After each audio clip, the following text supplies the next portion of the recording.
오늘 우리가 함께 나눌 말씀은 세리 마태 두 번째 이야기입니다. 지난주에 우리 이미 본문의 주인공인 마태에 대하여 함께 나누었습니다. 그 중에 우리가 꼭 기억해야 하는 것은 예수님께서 왜 이 세상에 오셨는가입니다. 그 이유는 본문에서 전하고 있는 것처럼 죄인들을 구원하시기 위하여 이 땅에 오셨다라고 분명하게 전하고 있죠. 그러기에 자신이 무엇인가 특별한 사람으로 스스로 의인인 척하는 이들을 위해 이 땅에 오신 것이 아니라는 사실을 우리는 분명하게 알게 됩니다. 그렇다면 누구를 부르셨습니까? 주님께서 우리를 부르신 자들은요, 자신 스스로가 불치병에 걸렸음을 아는 사람들이고요, 소망이 없고 절망적인 사람들이며, 상처 입은 사람들, 배고프고 목마른 사람들, 약하고 힘없는 사람들, 무너진 사람들, 그리고 삶이 산산조각난 사람들, 절박한 사람들로 합당하지 않은 줄을 알지만 용서를 갈망하는 죄인들을 부르기 위해 주님께서는 이 세상에 오셨습니다. 그렇다면 지금 이곳에 계신 우리 성도님들, 어떠한 분들이십니까? 스스로 의인이라 생각을 하십니까? 나는 지금까지 하나님의 말씀을 잘 섬겼고 하나님의 그 맡기신 사명을 온전히 감당하였다라고 생각하십니까? 아니면 정말 나는 부질없고 열악한 존재다, 그것을 깨닫고 날마다 죄인임을 주님께 부르짖는 자들로 살아가셨습니까? 이 앞에 감히 주님의 말씀을 대언하는 저는 바울 사도의 말씀을 빌려 고백하자면 저는 죄인 중에 괴수입니다. 우리 함께 같이 고백해 볼까요? 고린도전서 1장 15절입니다. 고린도전서 1장 15절 우리 함께 읽겠습니다. 시작. 미쁘다 모든 사람이 받을 만한 이 말이요, 그리스도 예수께서 죄인을 구원하시려고 세상에 임하셨다 하였도다. 죄인 중에 내가 괴수니라. 아멘. 이 고백이 사도로서 충성을 다짐한 바울의 고백을 뛰어넘어 우리 모두의, 우리 성도님들의 고백이 되시길 간절히 축복합니다.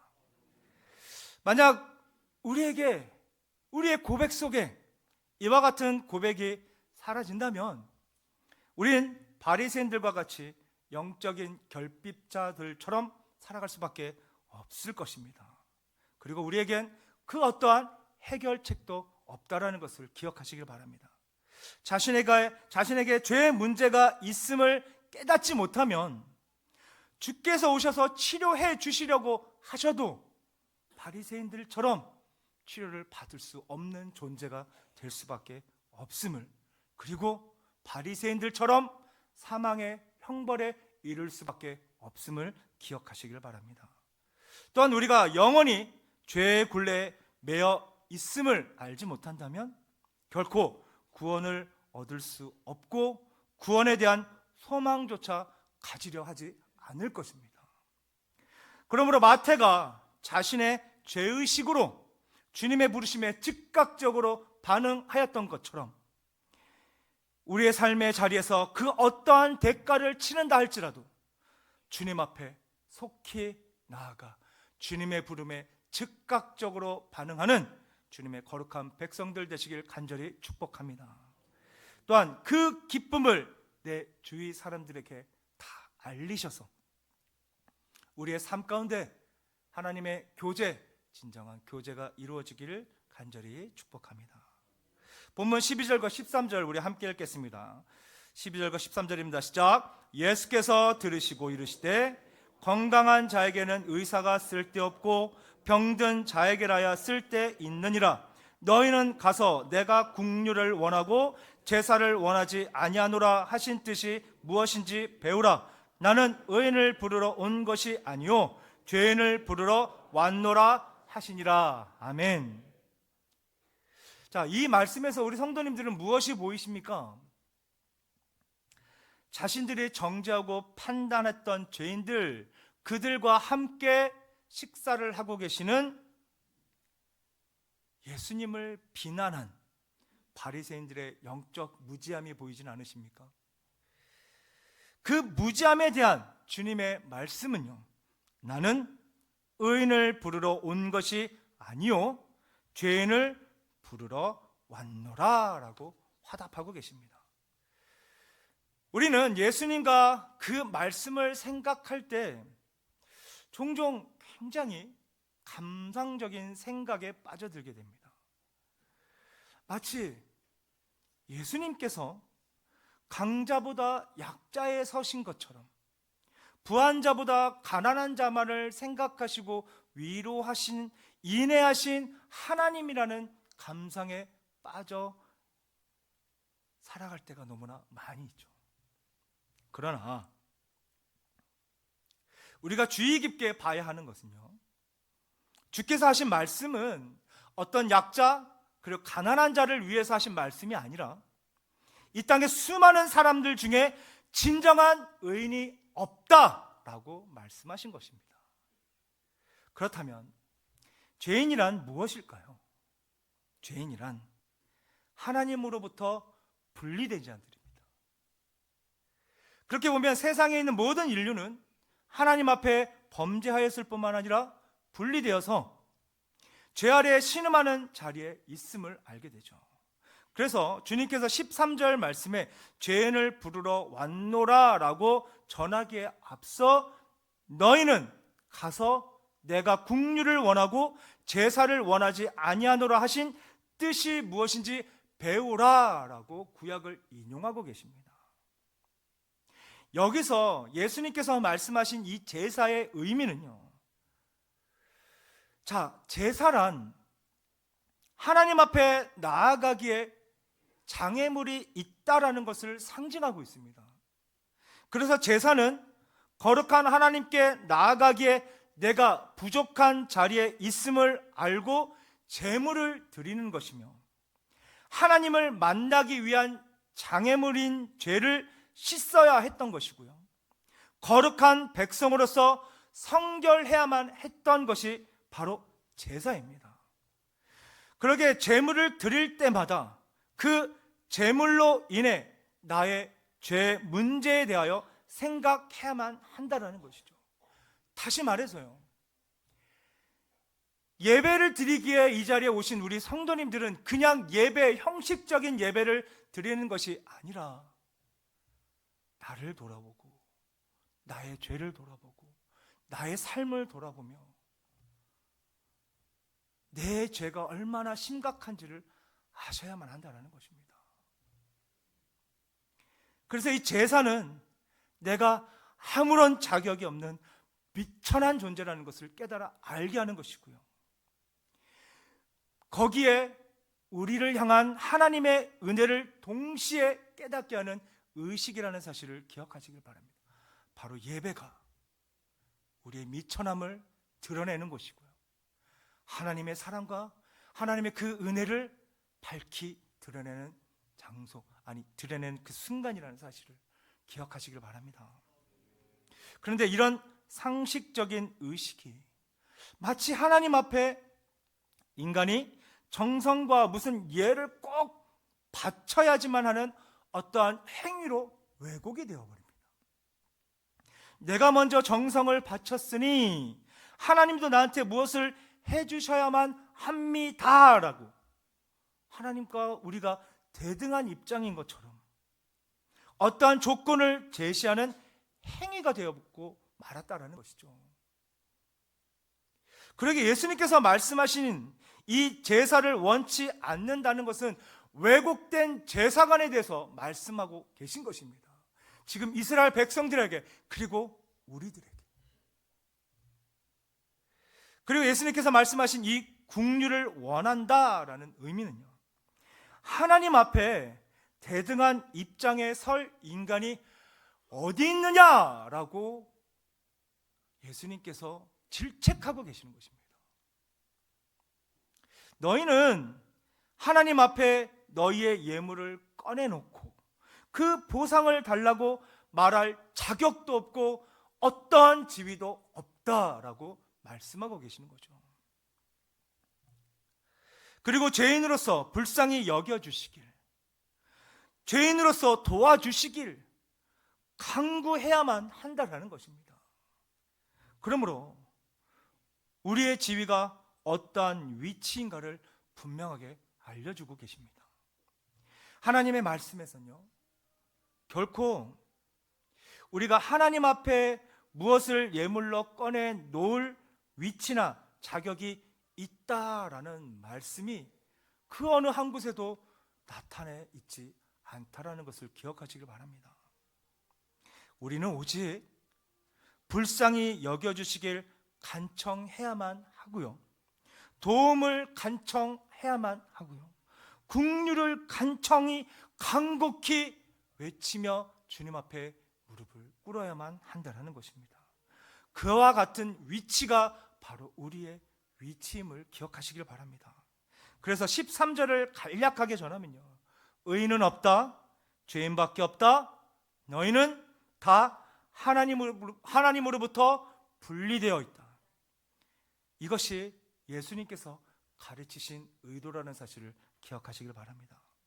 그러게 이제는 더 이상 약자를 도우시는 하나님, 가난한 자를 도우시는 하나님이라는 이 감상적인 신앙에서 벗어나시기 바랍니다.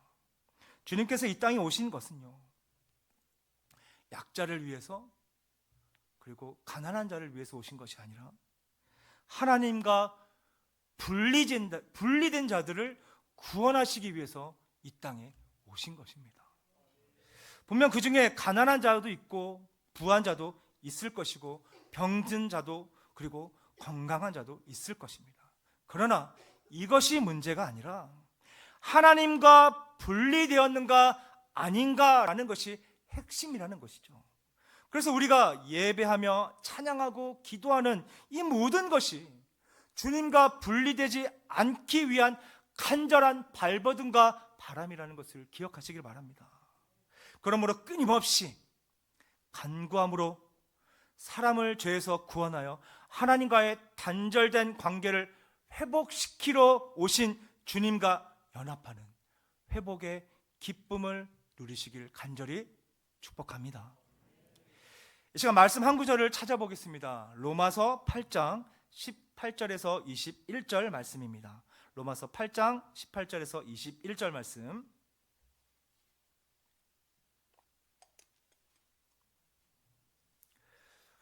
함께 찾으셨으면 우리 한 목소리로 함께 읽겠습니다. 시작. 생각하건대 현재의 고난은 장차 우리에게 나타날 영광과 비교할 수 없도다. 고대하는 바는 하나님의 아들들이 나타나는 것이니 피조물이 허무한 데 굴복하는 것은 자기 뜻이 아니요 오직 굴복하게 하시는 이로 말미암음이라.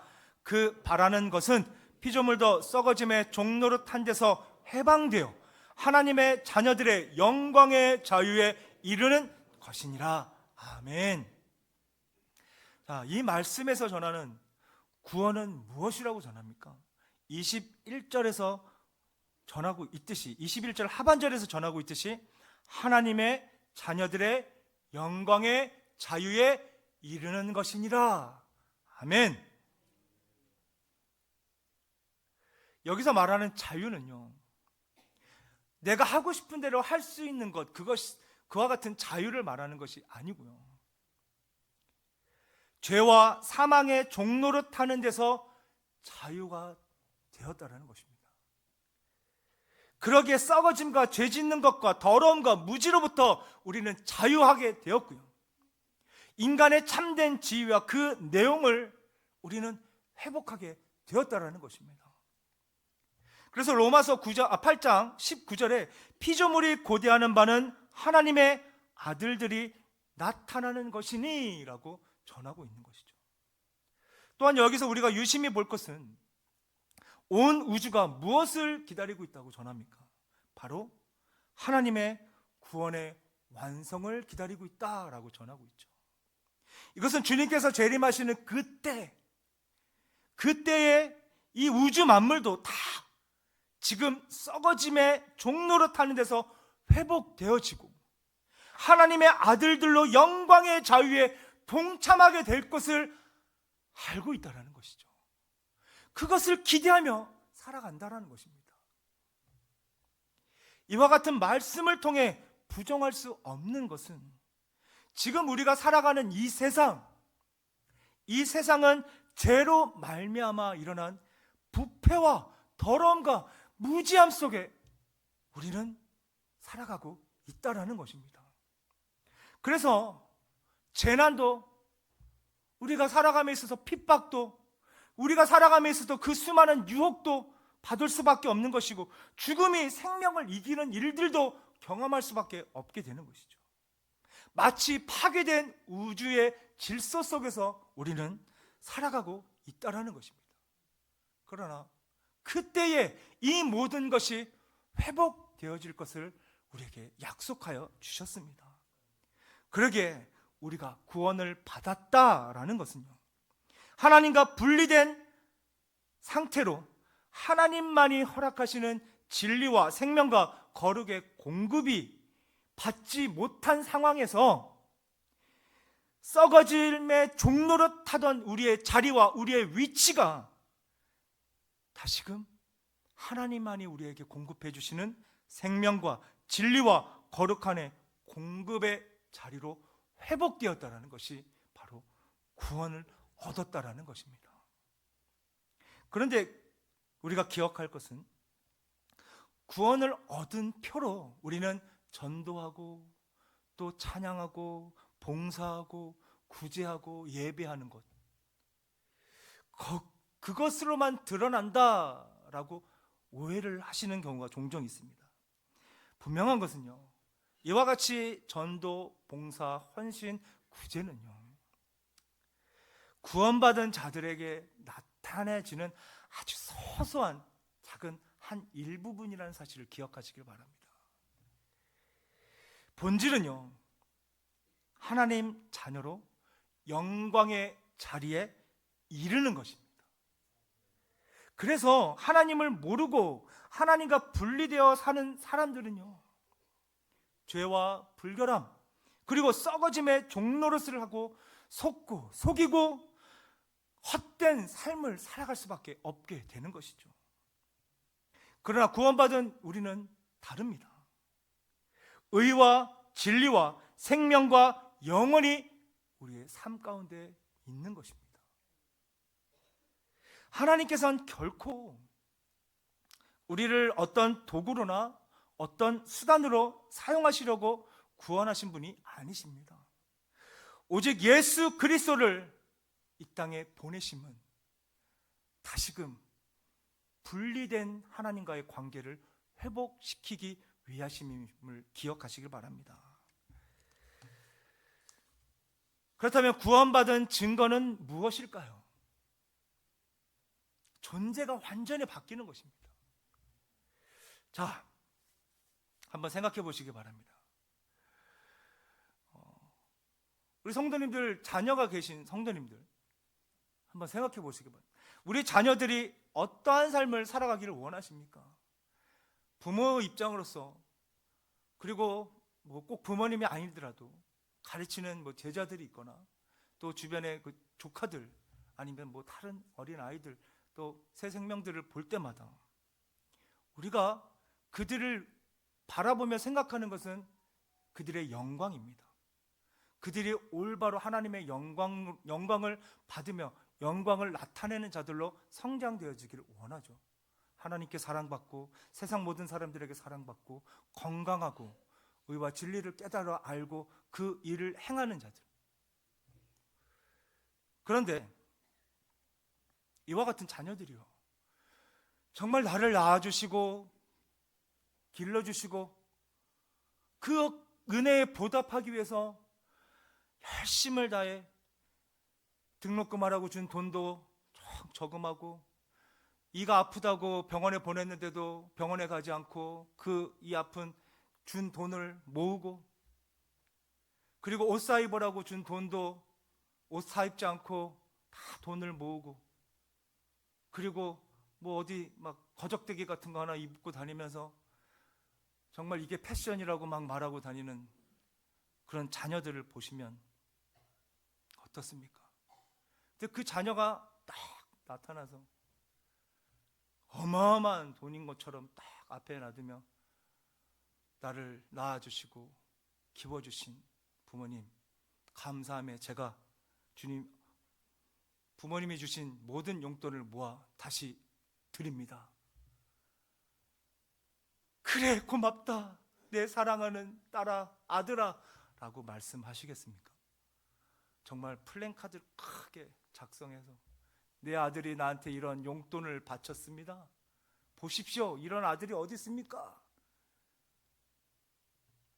라고 자랑하시겠습니까? 아니면 야이 궁상아, 이 지질이 못나나 봐라고 말씀하시겠습니까? 자랑할 수도 있겠죠. 그런데 정말 우리가 바라고 원하는 것은 뭡니까? 솔직히 우리 오늘 제 딸은 저에게 이렇게 얘기합니다. 아빠가 돈을 버는 이유는 자신이 원하는 것을 사주기 위해서 돈을 번다라고. 지금 그 어린 것이 너무 똑똑하죠. 그렇게 얘기를 합니다. 그래서 맞아, 나는 너를 위해서 지금 돈 벌러 나간다. 이거 돈 벌러 나가는 게 아닌데 아직 딸은 그런 의미로 생각을 하고 있는데, 그렇지 않습니까? 모든 부모는 정말 자식들이 잘 되기 위해, 좋은 옷을 입히기 위해서, 좋은 것을 먹이기 위해서, 더 좋은 것을 선물해 주기 위해서 우리는 열심을 다합니다. 그런데 그것을 알지 못하고 그냥 자기는 정말 뭐 거적대기 같은 거 입고 다 살면서 막 우리 부모님을 위해서 뭐 살아간다. 입장을 바꿔 생각해 보시기 바랍니다. 하나님이 정말 기뻐하실까요?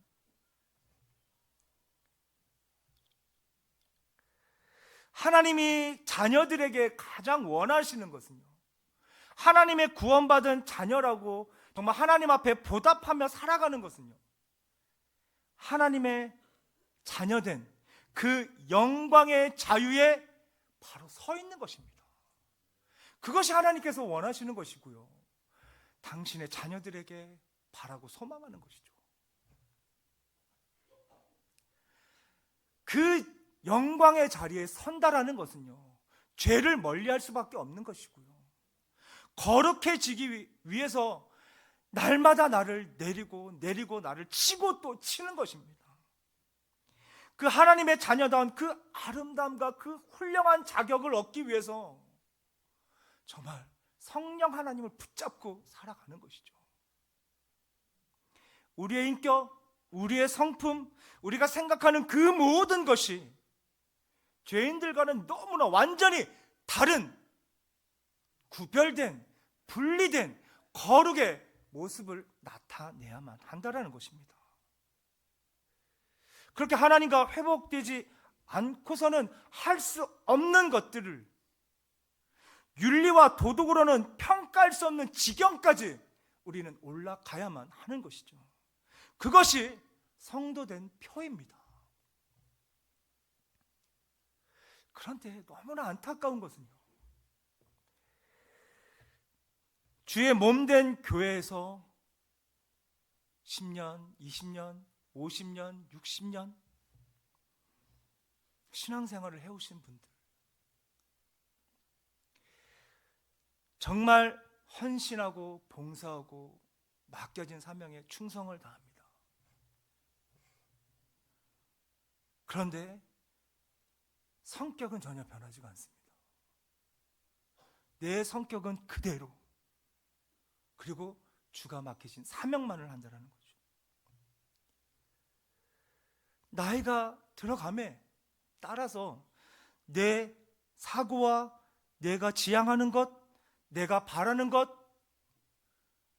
점점 더 굳어지고 그것만이 옳다라고 틀을 지어버리죠. 왜 그럴까요? 왜 이와 같이 성격과 생각과 내 성품이 변하지 않는 걸까요? 구원을 심파적으로만 생각하기 때문입니다. 고난주간 우리를 위해 이 땅에 오시고 십자가를 지신 그 주님을 생각하며 눈물로 주님 앞에 기도하며 엎드립니다. 그런데 우리의 성품은 하나도 변하지 않는 것이죠. 하나님의 아들들의 영광의 자유에 서기 위해서 성품과 존재로 갚기보다는 자신의 뜻에 하나님의 뜻을 맞추려고 한다는 것입니다. 그래서 신앙생활을 오래 하였음에도 전혀 변하지 않는 것이죠. 아니, 어떻게 보면 세속적인 세계관이 더 세속적인 모습으로 보여지게 된다는 것입니다. 기억할 것은 세상 사람들이 잘난 척을 하고 세상 사람들이 무엇을 해도 늘 자기를 증명하고 자기 중심적인 삶을 살아가는 것은 어쩔 도리가 없는 것입니다. 왜냐하면 그들은 하나님과 분리된 사람들이기 때문입니다. 하나님을 알지 못하기 때문이죠. 그들은 죄와 사망의 노예이기 때문에 그와 같은 삶을 살아갈 수밖에 없는 것입니다. 그러나 우리는 다릅니다. 구원받은 하나님의 영광에 이르는 자녀들은 다릅니다. 우리의 삶 속엔 배려가, 용서가, 그 값없이 베푸르신 은혜와 사랑이 우리의 삶에 드러나야만 한다는 것이죠. 그래서 우리는 참고 인내할 수밖에 없는 것입니다. 나를 낮출 수밖에 없는 것이고 남을 높일 수밖에 없는 것이죠. 이것이 구원받은 모습입니다. 성품의 변화, 안목의 변화, 존재 내용들이 변한 것이 따뜻한 위로가 넘쳐나고 하나님의 섬김이, 하나님의 희생이, 하나님의 낮아지심이 우리의 삶에, 우리들의 교제 속에서 계속해서 우러나와야만 한다는 것입니다. 그것이 구원받은 자들의 특징이라는 것을 기억하시길 바랍니다. 그런데 간혹 또 오해로 인한 문제가 발생하는데요. 예수님께서 우리를 죄로부터 꺼내준 것은 우리로 하여금 어떠한 일을 주시기 위해서 우리를 구원해 주신 것이 아니라는 것을 알아야만 합니다. 그런데 마치 우리가 구원받으면 하나님이 맡기신 일에만 충성을 다해야 된다는 오해를 하게 됩니다. 그래서 주의 일을 한다라고 하면서 가장 가까이 있는 사람들을 등한시하게 되죠. 바로 우리 가족들입니다. 가까이 있는 내 친지들입니다. 하나님의 사랑을 나누어야 할 존재들에게 하나님의 사랑을 나누지 않고 우리 교회 공동체 안에서만, 그리고 우리 주변에 있는 구제를 받아야 하는 사람들에게만 이 하나님의 사랑을, 하나님의 그 은혜를 전하기 위해서 주의 일을 하고 계신다는 것이죠. 하나님은, 예수님은 우리를 주의 일을 하기 위해서 부르시지 않으셨습니다. 하나님의 사랑을 나타내려고, 하나님의 은혜를 나타내려고 우리를 부르신 것이죠. 그렇다면 가장 가까운 내 가족에게 그 하나님의 사랑과 그 은혜를 전해야만 한다는 것입니다. 그래서 내 가족이 나의 모습을 보고 역시 하나님의 사람은 다르구나, 당신이 믿는 하나님 나도 한번 알아보고 싶다라는 고백을 들어야만 한다는 것입니다. 이미 우리 집안은 다 주님을 믿고 있기 때문에 괜찮습니다. 아니요. 저 솔직히 저희 어머니 전도사님이셨는데요, 저 어릴 때 밥 제대로 못 먹었습니다. 주의 일이라고 하면서 정말 제가 스스로 밥 해먹고, 저희 삼형제인데 저희 밥, 반찬, 국 다 끓일 줄 압니다. 왜요? 어머니가 주의 일에만 충성하셨어요. 그게 잘못됐다라는 것은 아닙니다. 그러나 가족들을 먼저 챙기시길 바랍니다. 가족들을 챙겨도 주의 일 할 일 너무나 많이 있습니다. 먼저 가정 안에 하나님의 나라를 이루셔야만 합니다. 그리고 나아가 또 주 만나는 이들에게 하나님의 나라를 이루시기 위해 힘써 노력하셔도 충분히 우리는 할 수가 있습니다. 그와 같은 하나님의 백성들, 하나님의 자녀가 되시길 간절히 소망합니다. 제가 우리 어머니를 디스하려고 그런 건 아닌데 참 제발 안 듣기를 바랍니다. 네, 우리 말씀 한번 찾아볼까요? 신명기 10장 12절에서 13절 말씀입니다. 한번 말씀을 찾겠습니다. 신명기 10장 12절에서 13절 말씀입니다.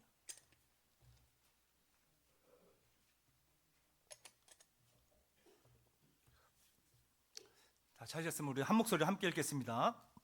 시작. 이스라엘아, 내 하나님 여호와께서 내게 요구하시는 것이 무엇이냐? 곧 내 하나님 여호와를 경외하여 그의 모든 도를 행하고 마음을 다하고 뜻을 다하여 내 하나님 여호와를 섬기고 내가 오늘 내 행복을 위하여 내게 명하는 여호와의 명령과 규례를 지킬 것이 아니냐. 아멘. 자, 이 말씀은요, 가나안 입국을 목전에 두고 있는 하나님께서 이스라엘 백성들에게 다시 한번 훈계하시고 교훈하시고 부탁하시고 경고하시는 내용들입니다. 요약해 보면요, 윤리나 도덕이 아닌 하나님을 사랑하는 방법을 말씀하고 계신다라는 것입니다. 하나님께서는 우리로 하여금 그 사랑을 품위 있게 나타내기를 요구하고 계십니다. 중요한 것은 이 모든 명령들은요, 결탄코 어떤 짐이 아니라, 우리에게 주어지는 짐이 아니라 하나님이 그의 백성을 향한, 그 백성들을 향해 가지시는 그 사랑과 은혜를 나타내고 계신 것이죠. 그런데 우리는 짐으로 오해를 하게 됩니다. 또 이 규례를, 이 율법을, 이 말씀을 지켜야만 힘들어. 그게 아닙니다. 하나님께서 우리에게 주신 것은요, 하나님께서 우리에게 요구하시는 사랑은요, 우리를 너무나 사랑하시기 때문에 요구하시는 것이고요, 그 사랑으로 규례와 법도를 우리에게 주셔서 우리 보고 그 하나님의 사랑을 받으라는 것입니다. 그 사랑을 누리라는 것입니다. 그래서 우리가 전도를 하고 기도를 하고 그리고 예배를 드리는 것이죠. 하나님의 사랑과 긍휼의 성품에 참여하기 위해서, 또한 거룩함을 이어받아 거룩으로 행하기 위한 필요한 수단으로 우리는 예배를 드리는 것입니다. 기도를 하는 것입니다. 찬양을 하는 것입니다.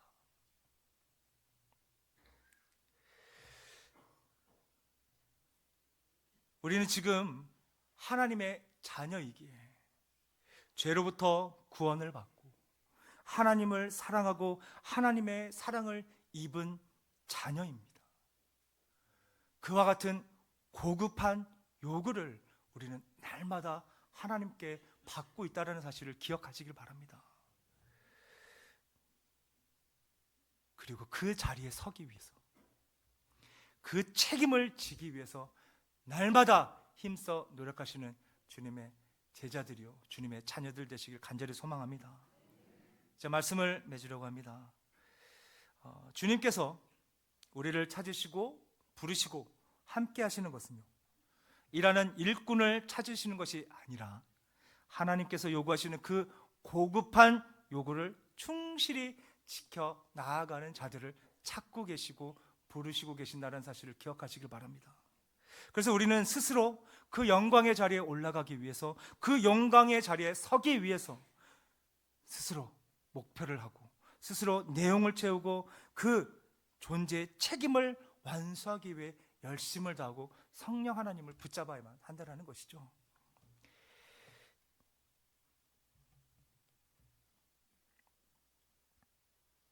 우리가 살아가는 그 모든 삶은요, 예수님을 믿는, 예수님께 구원받은 자들로 의와 진리와 생명과 거룩을 증거하는, 나타내는 열매를 맺어야만 하는 것입니다.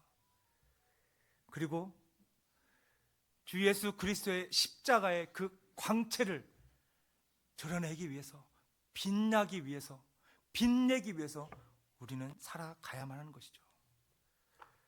하나님의 자녀된 본은요, 변화된 성품, 변화된 의식, 변화된 안목으로 나타나게 된다는 것을 기억하시길 바랍니다.